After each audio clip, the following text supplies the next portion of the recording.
What's good, you guys, and welcome back again on another episode. How are you guys doing? Thank you so much for joining if you are joining for the very first time, and thank you all so much for your constant support. I see them and I appreciate them.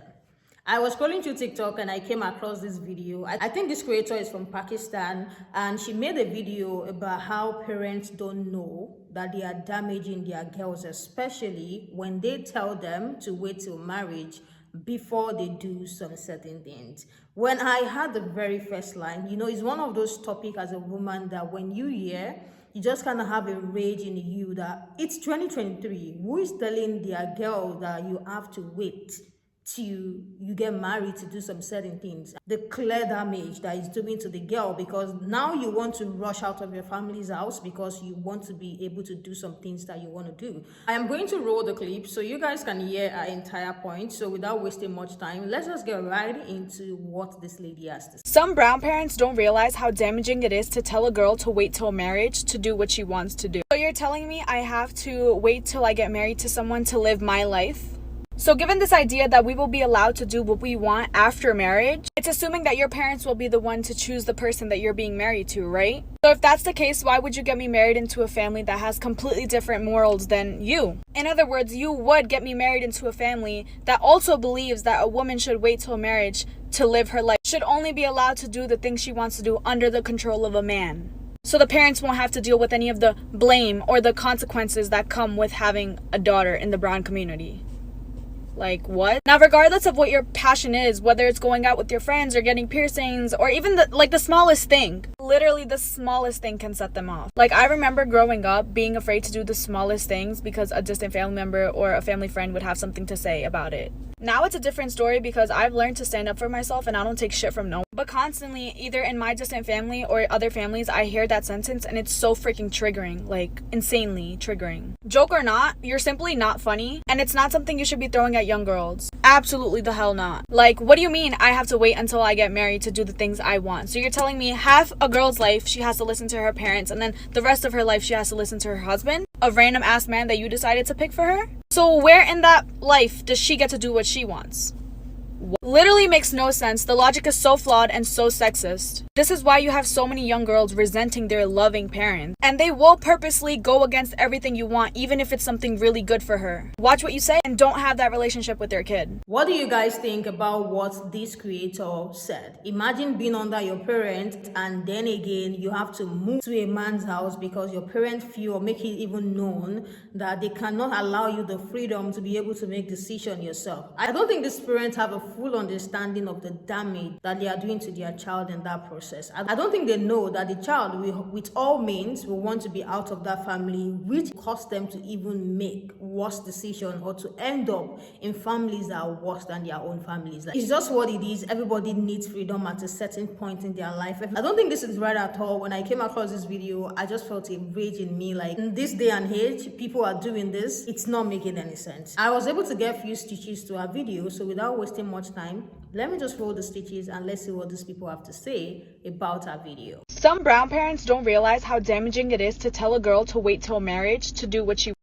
In African households, this is why moving out is such a big deal. And maybe this can be said for other immigrant households as well. But if you're a daughter, especially a firstborn daughter in an African immigrant household, moving out is such a big deal because if you're moving out as an unmarried woman to your own house and own space, this means there's opportunity for you to exercise autonomy, make your own decisions, and not necessarily be connected to the family structure that you have been brought up in and raised in and have lived in under your parents' roof. Now, as we know, moving out to your own place does not mean you're like disconnecting from your parents completely. But I think psychologically, there is that fear of, oh, when you get independence, when you get financial independence, you'll be different from us or separate from us since you're away from us. When that's not necessarily the case, you're just going to be developing, your own interests, skills, things that you wanted to do as a child that maybe you could not invest in. Now as an adult, you can not entertain, but engage in that now. And that for some reason is a scary thought for a lot of immigrant families, a lot of immigrant parents. And I think boundary setting is something as firstborn daughters, as immigrant daughters, and I'm going to speak to women, because I feel like our challenge is a bit more different than the men, but obviously dialogue is free.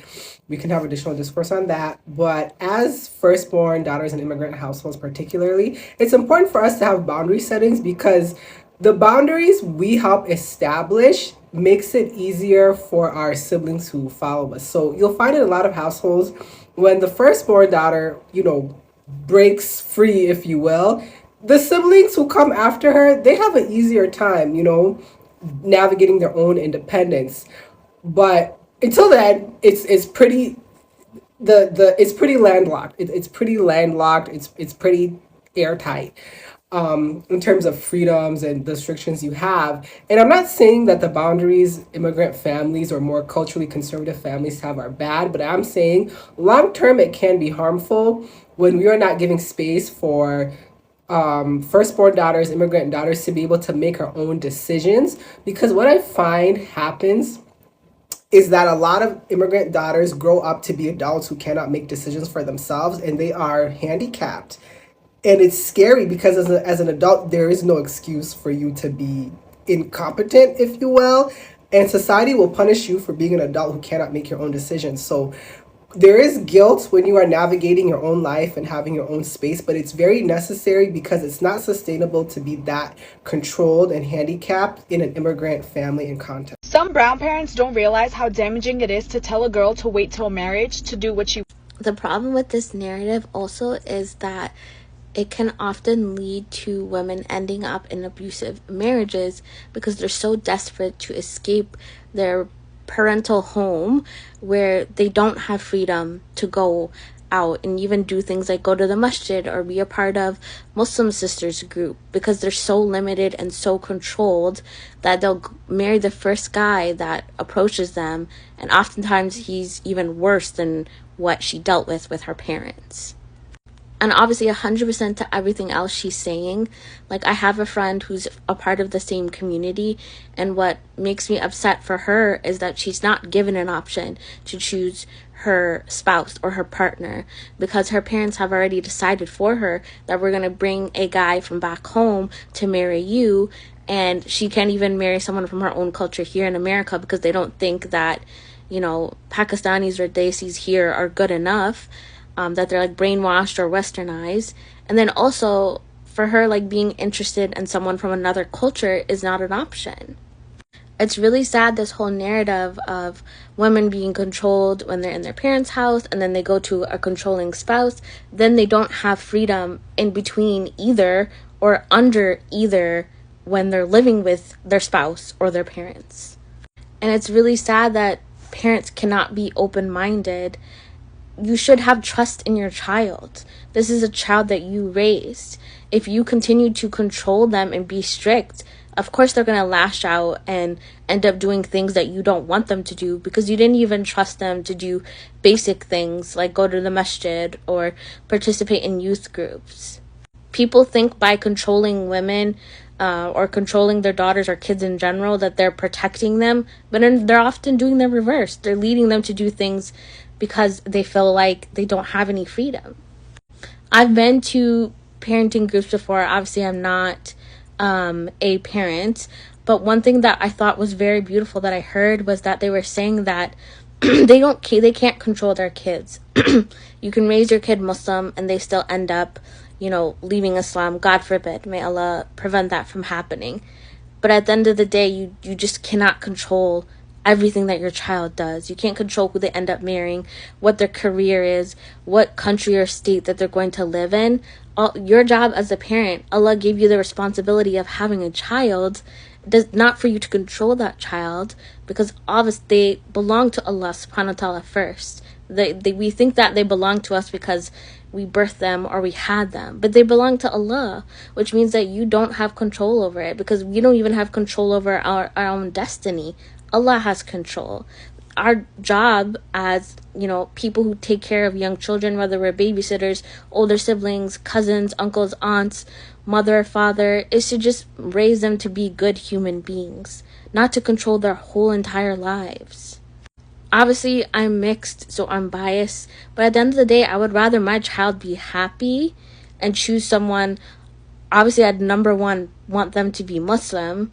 I cannot control them and force them to marry a Muslim, but that is what I would raise them to like love and be like, marrying a Muslim is ultimately going to help you go to Jannah and make you a better Muslim. But again, at the end of the day, I can't force things. And I just don't understand sometimes how parents don't care about their own kids' happiness. They're just like, nope, you're going to do this job, you're going to do this career, you're going to study this thing, and you're going to marry this person. But what about your child's happiness? What about, are they happy with the decision that you made? It's different, obviously, if you as a kid go to your parent and say, hey, I want to get married, can you help me find someone? That's completely different. Like, if it's arranged where both parties are asking and wanting the help of the parents, that's different. But if you're basically forcing a marriage, especially on a woman, and she doesn't get that option, it makes life in this dunya, which already is miserable and already has so much problems and issues, it makes it so much harder to deal with when you feel trapped. You can't say no. You just have to go along with whatever your parents say. Because I understand some people believe that like, if you say no to your parents, oftentimes parents threaten to disown you. As I said, I've dealt with that in my own marriage, unfortunately, is someone just threatening to leave me and my husband because they don't approve of us being together. But do you not care about your child's happiness? Even if they choose someone from a culture that you don't approve of, even if they choose a person that you don't like, and maybe you end up being right about that person, at the end of the day, you still were there and supported and loved your child and wanted them to be happy. And if they choose someone that you don't like, or from another culture that you don't like, and they have a successful marriage, then you ended up being wrong. Parents don't like being wrong. They just like to say, hey, do what I say, I know what's best for you. But parents sometimes don't always know what's best. May Allah protect all the people from communities where women are controlled, and may Allah give women the freedom to choose their spouse and the freedom to do things as long as they're in with halal reason. What do you guys think about what they both said? The very first teach even went deeper into how difficult it can be, especially if you're the first daughter, and you know how they know that whatever it is you do, your siblings are going to follow suit. And I love how the second lady talk about, in cases like this, the daughter or the child will end up just being with anybody that is even worse from where they are coming from, just because they needed that freedom. I don't think it is okay for anyone at a particular point in their life not experience that freedom or that chance to be able to decide things on their own terms and do things on their own terms. It's understandable that these parents are so scared of the mistake that the child is going to make, but at the end of the day, it is life. It is a journey that no one has ever been through before. So mistakes are allowed. If there are no mistakes, then we don't exist. So mistake is part of a child growing up. I feel like parents who do this just don't trust their kids, or they feel like they are going to make mistake. And like the creator said, he said some parents do that because they don't want to take accountability when the child makes mistake, which even makes it more annoying. Let me hear what you guys think in the comment section. Thank you all so much for joining, and if you've not subscribed, please subscribe before you go and turn your bell notification on, and I'll see you guys in the next one. Bye, and I love you guys.